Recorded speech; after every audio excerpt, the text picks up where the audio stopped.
شو العقل اللي بدك اياني افكر فيها؟ هو نفس العقل اللي خلينا نسيب بلادنا ونيجي هنا على فكره يا باسل. لما عرفنا ان الجعجعه الفاضيه ما بتوديش في حته، وان القوي بيفضل قوي مهما الضعيف وقف وشتمه. بتعرفي اول مره بشوفك مهزومه زي هيك. مهزومه؟ انا عمري ما حسيت ان انا قويه غير لما جيت هنا.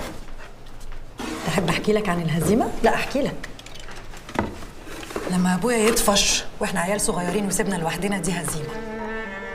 لما اضطر اشتغل وانا عندي 15 سنه جنب دراستي عشان اساعد امي في حمل اخواتي الصغيرين دي اسمها هزيمه. لما اطلع الاولى على الجامعه وما الاقيش شغل في بلدي والاغراب هم اللي يقدروني دي اكبر هزيمه يا باسل.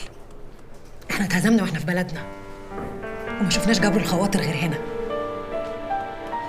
عايز تفرط في كل ده دلوقتي عشان شويه نظريات وكلام تافه ولا بيقدم ولا بيأخر؟ خلصتي؟